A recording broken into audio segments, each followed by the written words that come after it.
Oh, I have to use the default mic. Sorry, I don't know what I've done there, Dirk. I apologise. The microphone I've got plugged in for some reason isn't registering. This has gone so wrong already. I apologise for that. But welcome in. I hope you are feeling very, very excited for some Thursday night festivities. Eagles, Cowboys, season opener, the banner raising. It wouldn't be a start of an NFL season, as Greg says, without a few technical difficulties along the way. But what a road it's been. I think this matchup is very winnable. I think we can all agree the Eagles are heavy favourites going into it. The betting lines would certainly suggest it. There's one real reason why. But the real question is, outside of the Micah move, outside of whatever's left of Dallas's team, is there anything we should be concerned about as Eagles fans? I think there's a couple of matchups to keep an eye on. But the only way I think we discuss this matchup in its true entirety first is to discuss the Micah Parsons trade, because that has just derailed everything from a Dallas perspective. And look, I'm not going to sit here and complain about it. I am buzzing like an excited bumblebee. But there is one thing to be wary of with it, and I think it's Dallas's bullishness on the arrival of Kenny Clark. Now, on the surface, it didn't feel like Kenny Clark was, the main talking point there, right? It was the first round picks, which also didn't feel anywhere near enough for Micah Parsons' services. But Kenny Clark comes into a defensive tackle room as a proven veteran. He's been with the Packers since 2016 and hasn't really had a lot to say in the last couple of years, right? Like 2023, he ended up with 7.5 sacks, something like that. 2024 spent most of it with a toe injury, then nursed his way back to health, and it just didn't quite come together for him. It was a very quiet year, one of his career worst. But this is someone that isn't necessarily a pass rushing defensive tackle. This is a one tech, essentially. This isn't this isn't like a Jalen Carter-esque defensive tackle, but then who is? This is someone they've brought in at least to plug a hole before things get bad. Like, at least just bridge the gap until they can maybe go and get a Jordan Davis-esque player next season, because they're in a division with Saquon Barkley, and they're in a division where Washington have a dual threat quarterback. Their backfield, a committee effort, is always dangerous. And then the Giants, they run the ball sometimes, so they've got to be wary of that. But the main thing is obviously, Philadelphia and Washington, if they're to ever climb back into the playoffs. So it's not necessarily for me, and there is a train of thought where I'm going with this. It's not necessarily the Kenny Clark arrival that's going to suddenly bottle up Saquon Barkley and hold him to 35 rushing yards on 18 attempts. Like, that's just not going to happen. I think we can all agree Saquon is going to probably eclipse 100 yards, score a couple of touchdowns if it's a good day, maybe not if it's a bad one, or be around that sort of mark. That's very much his benchmark now. What matters to me, I think, about this trade, as late as Kenny Clark came into the proceedings, is the fact that he's going to likely be matched up against Tyler Steen, who is a player that in his own right, this is a big, big year for. Okay, so, we talk about matchups, and on the outside, the Eagles have massive advantages, and the quarterback and the coaches, whatever. Tyler Steen is not really going to get mentioned in those conversations as a player that has just won the starting guard job. Should have done it, last year, but couldn't for whatever reason. Obviously, then got beat out by Mekhi Becton, which wasn't on the cards for anyone. Was able to do it this year. And there's going to be a consensus of whether or not he's ended up in a situation where he's either much better prepared because he's had an extra year in Stoutland University, or he's not. And it's going one of two ways. And if you're now facing a slightly different defensive tackle approaching Kenny Clark, like, he's not going to rampantly run past you and get 6 pressures on Jalen Hurts again. That's not who he is. But he's very much a gap-disciplined defensive tackle. And I think that's going to play a role. So if Steen isn't at his best or does struggle early doors, it could cause some havoc, or at least some, unrest and some uncertainty for the Eagles' run game in the early goings. Like, we know from experience, when the starters don't play a ton of preseason in Philadelphia, the season often starts a little bit shaky anyway. But now we've got a Cowboys defense that didn't look like that. Like, they can say they traded Micah Parsons to replenish the run defense. No one really does that. Like, there's no edge that is going to replace Micah Parsons. There's no linebacker that can bring what he brought. But if you bring in at least someone to plug a hole, quite literally plug a hole in the A gap or the B gap, it's a start. And that is something where Tyler Steen is going to probably have his eye on, like, for that early going. So that would just be the first thing I circle, because as much as those first round picks were important, if you're Dallas and you've got any hope of surviving this season, you're going to have to survive Philadelphia. You're going to have to survive Washington. Their schedule isn't too friendly. And when you look at it, they need something. And even if that something is just holding Saquon to like 70 yards and it gives them some time on the ball, they'll probably take it right now. So that's the first thing I'd want to look at. Like, if we're being objective and I don't have my midnight green tinted glasses on, and I'm not going to sit here and say they win by 50, which they'll win by 40, like I think that's probably the way this game goes. But if we're being objective and we're trying to look at both sides, that for me is one of the matchups I would absolutely be circling in red, of just a player that is new to a starting position, has looked okay in NFL experience. He's not blown anyone away, but he's certainly been all right.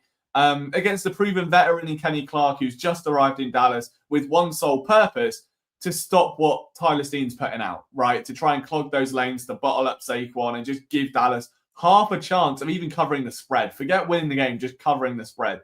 But there are some different matchups, in this game that I think need to be spoken about. I think Duck has made a good point and probably touched on both of them, to be fair. The CB2 one is the one that immediately comes to mind. And it is a position group for me that I don't know. It's weird because it's so objective right now as to who won the CB2 battle. Did Key Ringo win it?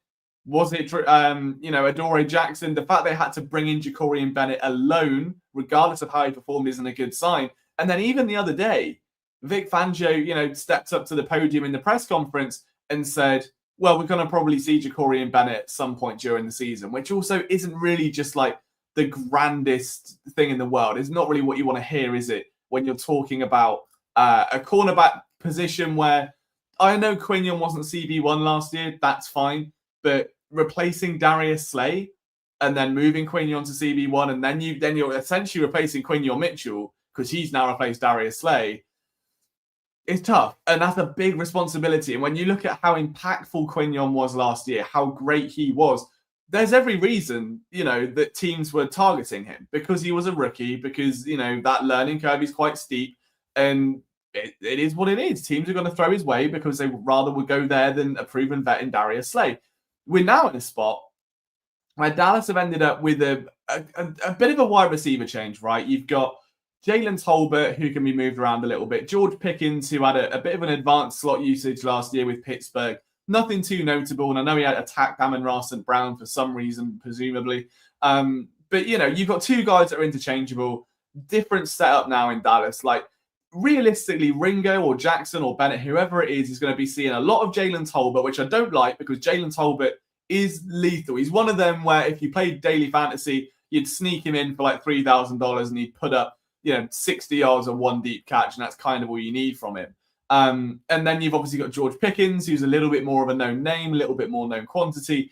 It's not a given that this is going to be a good day. Like, we can assume positively CD Lamb will struggle against Quinion Mitchell. So automatically, you don't want to look there. And if you've got a CB1 matchup you can't target and a CB2 one that is begging for targets, that also doesn't fill you with a lot of confidence. So that's an area to just watch, okay? And just who trots out with the field, because I think who is first on the depth chart now will not matter. Like, I think we're going to see a rotation. Like, I wouldn't be surprised if we saw Ringo play the first half, Bennett take a bit towards the end of the game, and then Adoree Jackson play most of the second half. Like, I could see that, like, this competition just keeps going and going and going.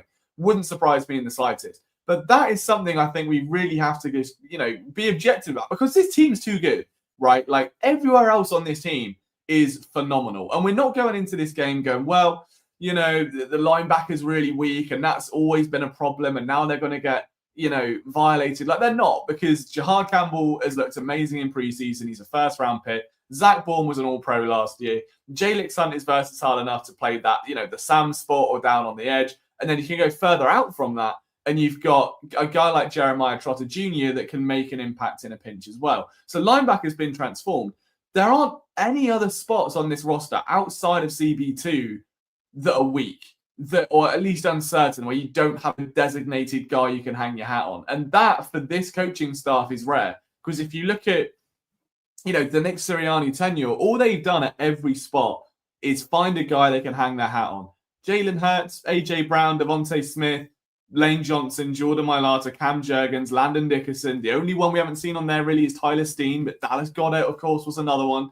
Saquon needs no introduction. Defensively, Davis, Carter, like this is the whole team. The whole team is back from last year, with the exception of like 3-4 people, and they've been, very well replaced. So that CB2 spot, I think, is going to be just very interesting. It's going to be very interesting to keep an eye on. I really want Ringo to win. I would love Ringo to do well and to ball out.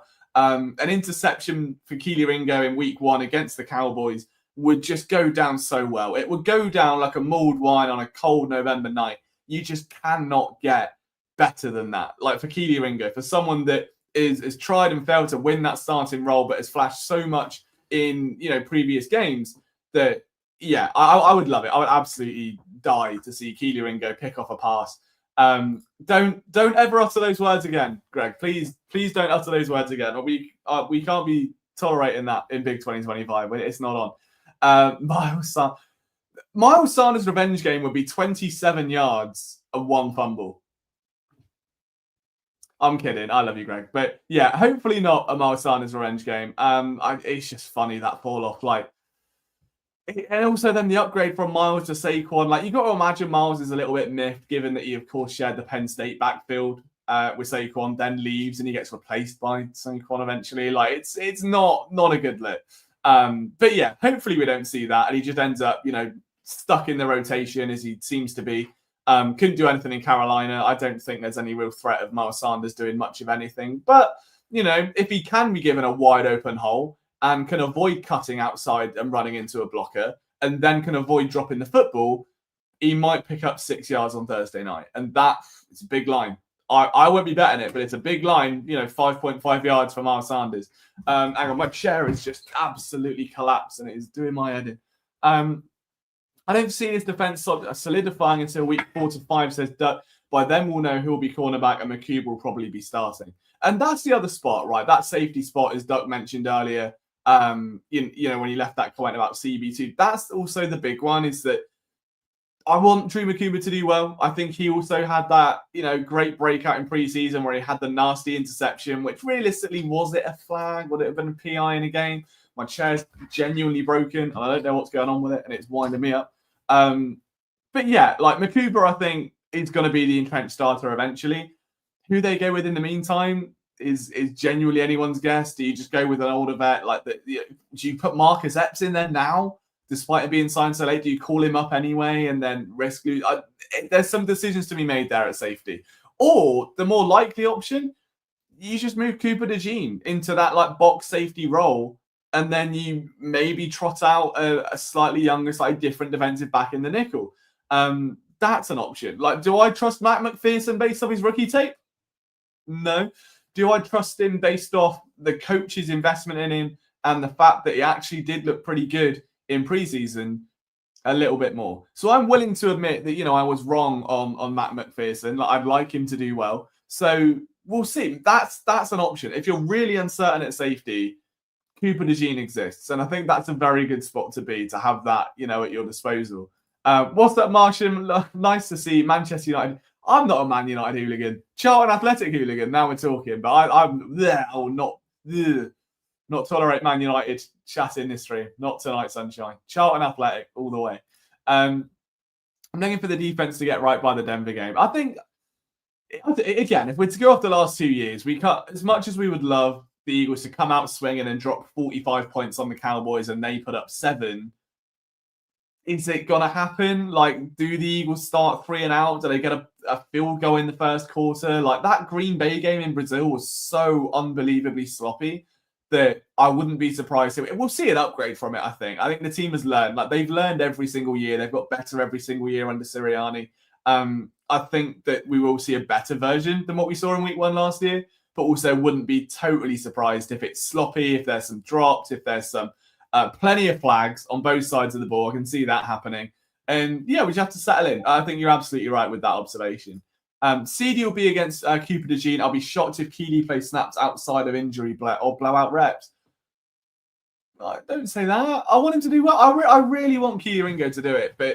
But then, so who would you start then, Bearbrett? Are you Team Adoree Jackson? Are you Jacorian Bennett? Where are you at on that stance? Because I don't think anyone knows really, who's going to be your CB2 this week and even beyond that. So I'm intrigued. Did I say Matt? Did I say Matt McPherson? My apologies. I meant McWilliams.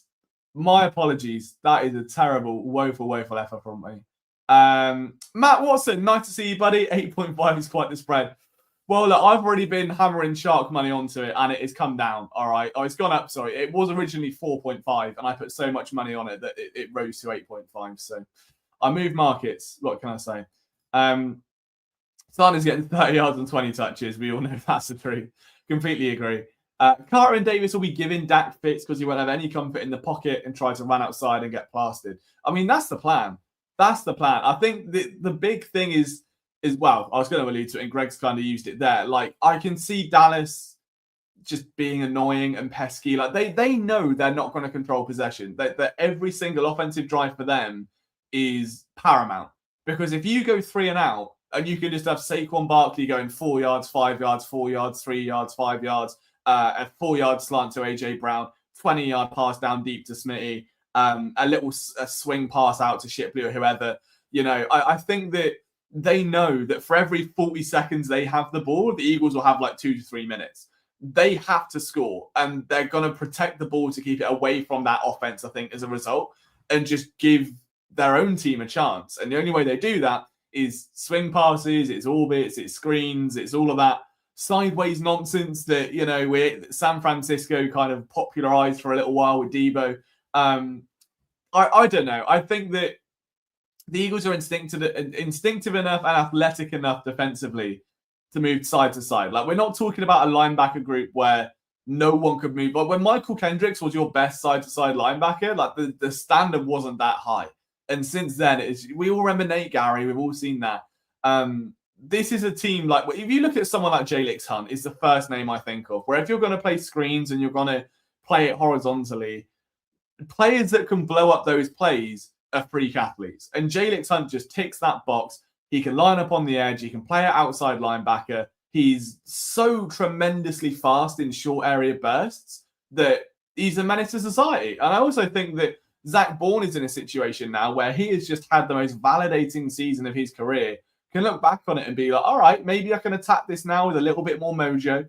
Like I said, I've always said he's quite a concern. My chair is just gradually falling every time, and it's driving me insane. Excuse me, hang on. It's not content you want to see, I know. But yeah, like, if you look at Zach Bourne's play, I've always said he's a very conservative linebacker, purely from a fact that his IQ is so high, his athleticism isn't quite there, so he relies on the mental aspect, and he won't make a play until he's absolutely sure. He rarely misses a tackle, rarely makes a mistake, always where he should be, never caught out of position, never dragged down by a quarterback's eyes. Like, he is where he should be at all times. So I think if he plays with a bit more assertion and confidence and validation because of the season that he had, then we could see an even more explosive season from Zach Bourne in terms of tackles, in terms of productivity. I think he's going to be a lot of fun to watch. So, yeah, I think that even if Dallas do try to keep the ball and go sideways and do little slants and curls and stuff, then they're going to struggle just purely because the linebackers and especially the defensive ends, I think they're too athletic up front. Chair's going again. I just saw Duck's comment and then my head just like dropped a bit. But yeah, there's also then the element, I think, of if they start using these quick passes against Adoree Jackson, against Ja'Cory Bennett or Keely Ringo, whoever it is that going to be your Jalen Mills of the season? And I don't mean that in, you know, the typical this. I'm going to have to just stand up in a minute. This is terrible. I don't mean it in like the double move being beat on that and kind of being left lurking, but I mean it in you just get targeted. Like Eli Manning did it, I think, for his like final year with the Giants. And we're going back some now, but I'm pretty sure it was Eli Manning. Well, Daniel Jones did it for a bit as well. I'm 90% sure it was Eli Manning, where it would, to be fair, thinking about it, it could have even been Nolan Carroll and like those days. But it would just be every single time they had the ball, it would just be come back, curl, because like Mills didn't have the athleticism to get back into the play, to break on a ball, to make a challenge at the catch point. He'd just kind of be turned around inside out, miss the tackle, and it'd be curtains. So I'm wondering if that's going to be the game plan, to just keep everything short at that right-hand side or the left-hand side and let the cornerbacks just fight it out. And then it is just a hope and a prayer that whether it's Bennett, whether it's Jackson or Ringo, they're okay and they're up to scratch. I think that's the big one. Birdbrain says he wants Jackson for now, Bennett later. It was announced that Jackson starting and Keely's been taking 13 reps recently. So I think Jackson, okay, so I probably got that then the wrong way around. So if Adoree Jackson starts, I would assume, and assuming does make an ass out of you and me, so don't take my word for it, that we see Keely Ringo in the second half or on specific matchups. Like, I kind of prefer the Jackson move because he's a veteran, because he's been in this division, obviously formerly of the Giants. He's been in the NFL for a long, what was it, 2018, I think he was drafted. So he's been around the block for quite some time now.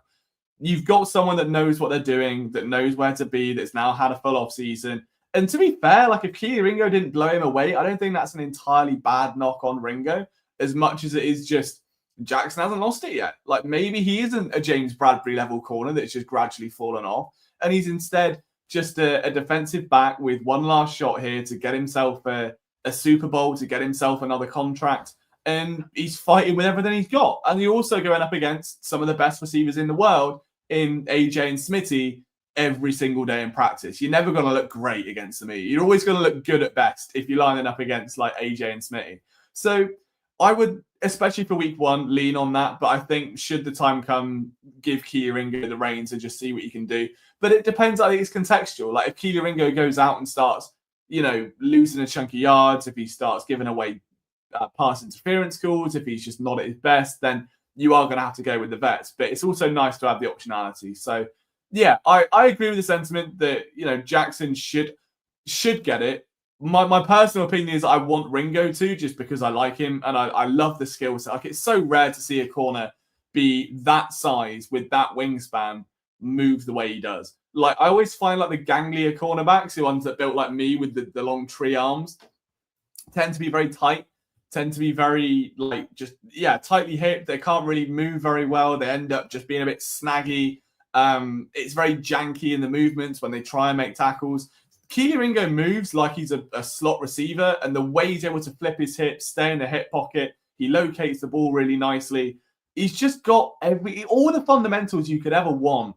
He's got in abundance. It's just getting them out of him. It's just getting that best bit out of him, and we just haven't seen it yet. So maybe this is the year, but if he is starting behind Jackson, maybe that lights a fire under him. Maybe we start seeing some more towards the end of the campaign. But I agree with the base sentiment.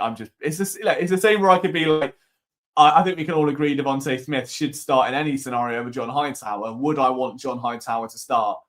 Selfishly, yes, because I'm a sick man. Greg Moody, prediction, Dallas will come out swinging, much like Washington did in the championship game and score 10 to start off. The Eagles rally late, Saquon and Hurts get things going, 2 long drives and a Dak pick 6, 34-23.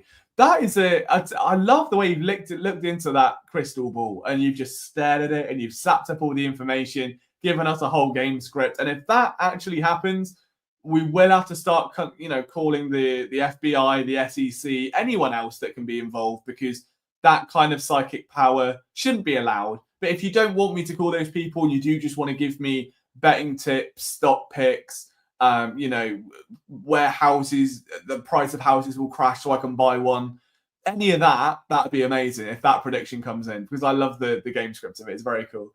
Duck says 37-17. I don't know. I don't know where I'm at on the prediction. I feel to me that it is just going to be... It's going one of two ways. I think this is either going to be a Duck level blowout of, 40-ish points to 20-ish or 15, something like that. Or it's going to end up being an absolute slobber knocker and it's going to be 27-21 and Dallas just about end up covering the spread and it's just sloppy at the end and Dallas have a chance and then they mess up. It'll be one of those things. Realistically, it'll be probably somewhere in the middle. The Eagles will win 28. I'd say 28. No, 31. We'll get a field goal in there. 31-24. 31-24 is where I think that will go. I think it'll be a fairly high-scoring game.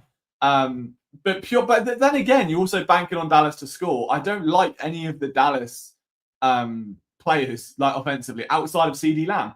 Dak Prescott just remains this, he's like a fantasy dream. Not in a weird way, but it's in the NFL fantasy dream. because he just puts up good numbers all the time in fantasy. And then you actually look at him play and he doesn't do anything.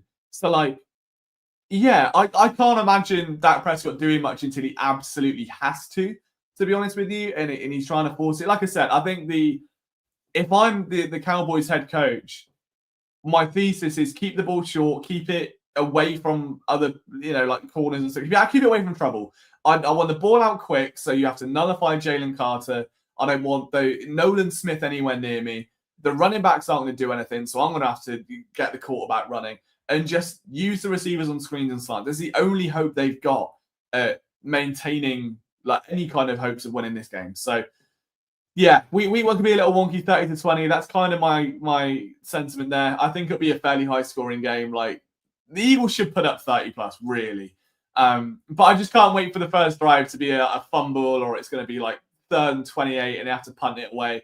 And then everyone to just absolutely lose their minds on Twitter for 17 seconds before they win anyway. I can see that happening. Gregory's probably in the NFL writers' room. Let's make Vegas pay out. Exactly. Let's do it. Go on, Greg. Give us some props. Talking of, if anyone is betting this game, sorry, I've got to adjust my chair again. If anyone is betting this game, let me know where your money's on this week. What props have you got rolling? This isn't sponsored. There's no betting stuff. I just like a good money line. I like a good player prop and a same game parlay. Speaking of fantasy, guess who got a Hurts? Oh, that's filth. That is absolutely filth. You're a sick man. And I love it. My fantasy teams aren't great. Annoyingly, I say annoyingly, the best team I've got is in the team where it's the league where it's most competitive. So I'll go through because the PSN fantasy league is where I've actually done well. And look, I'll read the team. I want it to be known that Zach was in the chat during the draft saying that it looks like I've also drafted and he thinks I was also drafting for most of the night. I was dialed in. I was so locked in on moneyballing this team that I think I'm undefeatable. Kind of. Right, so let me run through it. Okay, so my starting lineup for week 1, Jordan Love. This is an also debate, because I trust you guys because you're mostly American. You've all played fantasy for years. I never take a quarterback before round like 7 or 8, because the way I view it is if you're in a 12-team max league, right, 8 to 12 teams, you're all going to get, theoretically, a top 15 quarterback, which means if you can find one on a bad team or one that's got like good receivers, you've just got a chance. Like, would you rather spend a 2nd round pick on a quarterback or end up with 2 really good running backs? And then otherwise you've got 1 running back and then one's a dud. Like, I would rather that. Anyway, so Jordan Love, I've got Ashton Janty, Breece Hall, Drake London, Jerry Jeudy, Trey McBride, Ricky Pearsall. It's filth. Kicker doesn't matter. Broncos defense, genius by me. Took the Broncos defense in the 8th round. First defense off the board. It forced everyone to go after the good defenses. So when the clock comes back around, I get Ricky Pearsall in the 9th. You can't write it. It's generational. Then on the bench, I got Michael Penis. Marks from Houston, the running back. DeAndre Swift is my backup running back, though. Brilliant. Cedric Tillman, Marvin Mims, Tucker Kraft, and the Niners defense. We're winning the lot. I tell you, we're going all the way, all the very, very way, and that is a great fantasy team, and I am elated with it. No, but because it sparked a run. Because I knew if I went for another player, I'm not going to get the guy I want next round. So I think I was at the 8th pick out of 12. So I was like, if I take Pearsall now, and I know I wanted Mims as well, I'm not going to get either of them. So I'm going to take a punt and take a defense, and it's going to spark a bit of a defense run. And everyone's going to panic, and it's going to throw it out of sync. By the time it comes round, I get Pearsall. Next round, I got Marvin Mims. It's all a mental game. Howie, just give me a call. I can sort a few things out for you. I just don't listen to my wide receiver picks because they don't tend to do very well, but that's fine. Anytime touchdown for Jake Ferguson, Jalen Hurts, and the Eagles. I like the Eagles defense one. That's right. Who's scoring it, Greg? Who in your mystic crystal ball is bringing it home? Are we talking a little Cooper DeG number? But I don't. Do you know what? I actually don't mind the Jake Ferguson pick, given how theoretically unattainable the wideouts would be. I think that's a very good shout. Loves your backup. Who have you got main? No, I know you're not, Zach. That's why I said most. I know you're here. I know you're flying the flag. Dotson getting a touchdown this game has a good payout. That's a good shout. I've been burnt so many times on Jahan Dotson scoring props that I can't bring myself to do it. Also, I never mentioned E-Money Bentley. Sorry, dude, I didn't see this. If you're still here, I appreciate the love. He says Cowgirl 17, Eagles 56. If that happens, I'm going to start streaking around the office. I'm going to be running downstairs through the street with a pint. I'm going to be having a field day. I'm hoping that happens, Mr. Bentley. I'm hoping that happens. Love's going to get knocked out for a quarter of the season. Don't say that. Don't say, no. Look, well, okay, worst case, I've got Mr. Penis from the Falcons, so that's fine. I'm coming back for your predictions. Hang on, where are you two? 42-17. They're big numbers. There's a lot of aura with this team. A lot of people are very, very excited about the Eagles. And look, I'm all for it. I completely agree. See what we can do. I'm scared of putting my expectations too high. Hurts under 250 passing yards. I hate that number, though. I hate that number. There was a point where Jalen's totals were like 230 and they were so easy to bet. And now at 250, that just feels like his average. Like, that's really hard. What were the other ones? Sorry. So you got one passing touchdown, one rushing touchdown, under 60 rushing. See, I like the under 60 rushing. I think that's fine. I think that's a good bet. I don't mind that at all. I don't know how he needs any help right now. Yeah, fair enough. Can't argue with that. Mitchell. Do you know what? That'd be quite cinematic as well, given that Quignon couldn't really get that final cherry on the cake, right to the very end. Obviously, I know it took a little while, but imagine starting the season with a pick. I think that was the only thing really that stopped him winning Defensive Rookie of the Year. Was just it was all production, it's all numbers, and only look at that stuff. You don't see how good he's actually been. So. Yeah, I'd love a Quignon pick to start the year. That would be absolutely biblical. No, you're not delusional, Doug. I mean, I would get them all in there. Get them all in there, I say. Any number where it's see what were you, 40, 30, something 40, something 20, around that sort of range. So I don't mind that. It's gonna rain. Well, Saquon Masterclass is all for it then. That's what we like to see. Here's the spicy take. Darius Cooper touchdown. If you can get on the field for a bit, I think for that to happen, you would need Eagles to be up by 3 scores, final few minutes, and then you just get him out there and see what he can do. It can happen. It can happen. I'm sure the money would be good in it. I don't think you're a better man, are you? But if you were, sprinkle 50p. You never know. Quignon Mintle. Who the hell's Quignon Mintle, Liam? Quignon Mitchell interception, itching for it. Touchdown as well. I don't know. Okay, let's go through my predictions. So I think, where should I start? Offensively, I think Saquon's going to have a great day. He's going to have a sensational day. This will just be a game where Jerry Jones looks at the Micah Parsons move and then regrets it completely, because while trying to upgrade the run defense, he evaporates what little defense he actually had left. And Saquon goes, if we're going spicy hot takes, because Zach's got me in the mood, I'll go 120 yards, 2 touchdowns, Saquon Barkley. I think Devontae Smith is going to lead the team in receiving. I don't know. There's a weird part of me that I think he's played such good, selfless team football for the last 3 years that it's at a point where I think he's just kind of owed one. He's just owed a big, season. He's owed that kind of campaign that puts him on the map and has him in those much higher ranked conversations, because you rarely see him in those debates where they're the top 15 receivers in the league. He will always be on the fringe, or he's 10 or 12. In my opinion, he is still the most underrated route runner in all of football. Behind Justin Jefferson, I don't think there are many people better. Maybe Jalen Waddle. Maybe. And that's not a direction I ever thought I'd go. That's a push. But anyway, so Smitty's going to have a big game. Defensively, I think we're going to see a Moro Ojomo sack. I never know if it's Ojomo or Ojomo, because I know American is Ojamo. I can't do that. So it's either Ojomo or Ojomo. And that neither sound great. So I'm just going to call him Moro. But tomorrow, he's going to get himself a sack. And that's going to be one of the most wholesome things ever, because he's done so well to put himself back on the map, to rise up from virtually nowhere, in a defensive tackle rotation that has just been so top heavy. Then you've got Milton Williams breaking out, and then you just can't seem to get where you need to be. He's done exceptionally well, and I'm really excited about his upside to come into that defense as a nobody, get his craft on special teams, then sneak into the rotation, make the most of it. And now you're replacing Milton Williams, who ended his time in Philadelphia, is a very impactful piece. I think that says a lot, and I'm excited for him. In terms of defensively, I think it'll be a Cooper DeJean pick, if any. I think we're going to see him roaming around a little bit more. Would not be surprised at all to see him at safety for a little bit. And then is there one more we can do?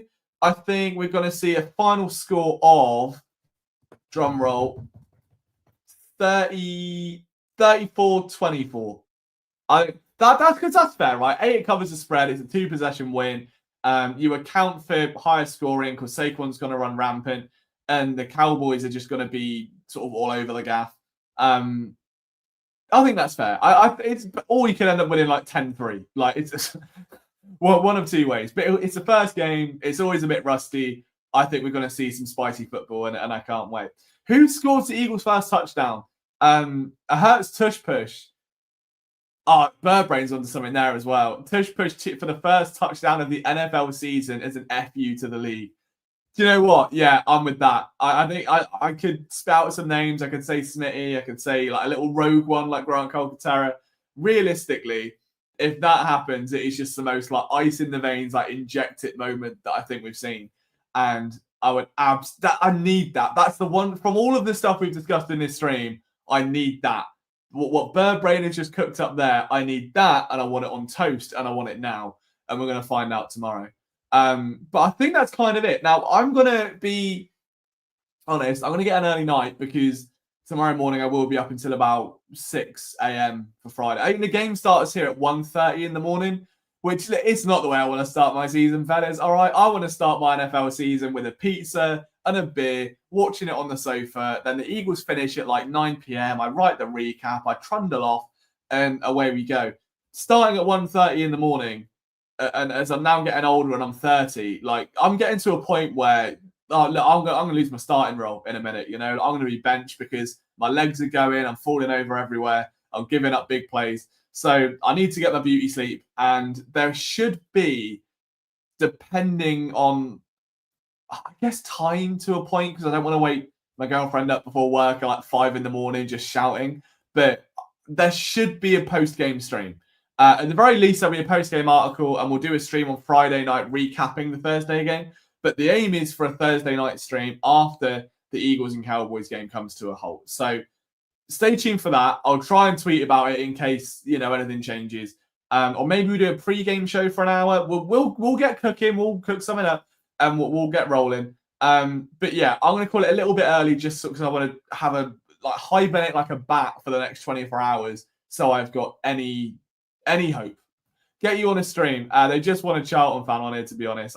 That is true. All the Eagles fans in this chat, they'll never stop talking about Charlton. They're always yapping about him. So I completely agree. We could work something out. I need to know who's doing it from PSN as well, actually, and who's around and awake.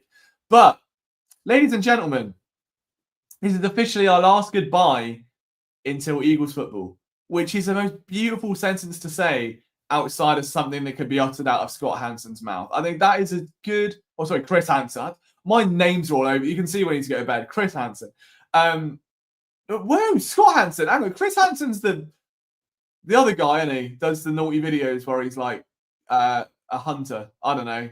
I'm so good. The one that does Red Zone. My head is fried at the minute. But go Birds. Fly Eagles fly. Nice to see Joel at the end. I appreciate all of you.